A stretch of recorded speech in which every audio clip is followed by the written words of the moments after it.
ஓம் சக்தி. நான் உங்க மாளவிகம்மா பேசுறேன். எல்லாருக்கும் எல்லா நலமும், வளமும் கிடைக்க நம்ம மகமாயோட ஆசீர்வாதம் கிடைக்க நான் உங்க எல்லாத்துக்காகவும் நான் வேண்டிக்கிறேன். இந்த வீடியோ எதற்காக அப்படின்னு பார்த்தீங்க அப்படின்னா, நெறைய பேர் கேட்டிருக்கீங்க.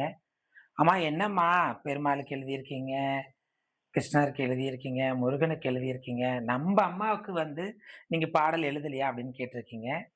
கண்டிப்பா வந்து அவளுக்கு எழுதாம நம்ம இருக்க முடியுமா? அவ தான் நம்மள விட்டுடுவாளா? சொல்லு.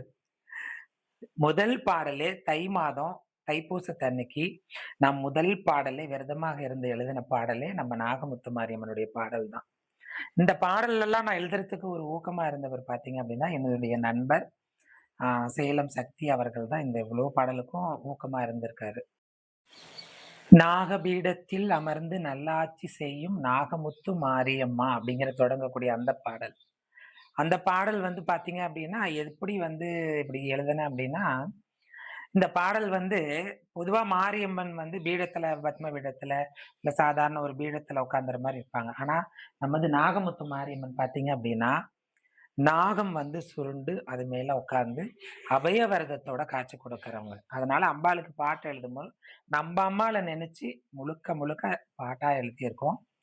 ஆ எனது நண்பருடைய சக்தி சொன்னேன் இல்லையா? அவருடைய தூண்டுதல் வந்து எனக்கு கொஞ்சம் இருந்துச்சு. "நீ பண்ணுமா" எனக்கு ஒரு தன்னம்பிக்கை குடுத்தாரு, தைரியம் குடுத்தாரு. இந்த பாடல் எழுதி நான் அவர்கிட்ட அனுப்புனேன். "எப்படி இருக்கு? என்னன்னு சொல்லுங்க" அப்படின்ட்டு. அவரு அழகா ஒரு 2 பாடகர்கள வச்சு, இசையமைச்சு, அவரு அத வந்து பாட்டாவே குடுத்துட்டாரு. கிட்டத்தட்ட ஒரு 6 நிமிட பாடல் அது. ரொம்ப அருமையா வந்திருக்கு. அவருக்கு இந்த நேரத்துல நான் நன்றி சொல்ல கடமைப்பட்டிருக்கேன். நம்ம நாகமுத்துமாரடி அவருக்கு வந்து நல்ல ஆயுளும், ஆரோக்கியத்தையும் குடுத்து, நல்லா வச்சிருக்கணும். நீங்க எல்லாருமே அந்த பாடல் கேளுங்க. உங்க வீடுகள்ல இந்த பாடல் எல்லாம் ஒலிக்க விடுங்க. நான் ஏதோ பாடல் எழுதியிருக்கேன் அப்படின்னா, அது நான் எழுதல. நம்ம அம்பாளுடைய அனுக்கிரகம், ஆசீர்வாதத்துல நான் எழுதியிருக்கேன். அவ இல்லாம நான் எதுவுமே செய்ய முடியாது. நான் இத்தன வருஷமா இதெல்லாம் நான் எழுதுனது கிடையாது. எனக்கு கவிதை படிக்கவோ, கவிதை வாசிக்கவோ அதெல்லாம் கூட எனக்கு புடிக்காது. நான் பாடல் கேட்டுருக்கேன். சினிமா பாடல் கேட்டுருக்கேன். பக்தி பாடல்கள் நெறைய கேட்டுருக்கேன். இதெல்லாம் எனக்கு ரொம்ப புடிக்கும். ஆனா ஒரு பாடல் எழுதுற அளவுக்கு என்ன உருவாக்குனது வந்து எங்க அம்மா தான்.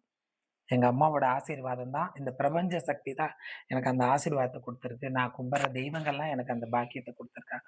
ஸோ இந்த பாடல்கள் எல்லாமே நான் மனதார நெனச்சு எழுதின பாடல்கள். இதெல்லாம் உங்க வீடுகள்ல ஒலிக்கும்போது, நம்ம நாகமுத்து மாரியாவோட ஆசீர்வாதமும், அந்த ஏழுமலையானுடைய ஆசீர்வாதமும், அந்த முருகப்பெருமான் ஆசீர்வாதமும் உங்க எல்லாத்துக்கும் கிடைக்கணும்னு நான் வேண்டிக்கிறேன். தொடர்ந்து நம்ம சேனல சப்ஸ்கிரைப் பண்ணுங்க, லைக் பண்ணுங்க, ஷேர் பண்ணுங்க. ஆதரவு கொடுக்கக்கூடிய அத்தன நல்ல உள்ளங்களுக்கும், இறைவனுக்கும், பிரபஞ்சத்திற்கும் கோடான கோடி நன்றி.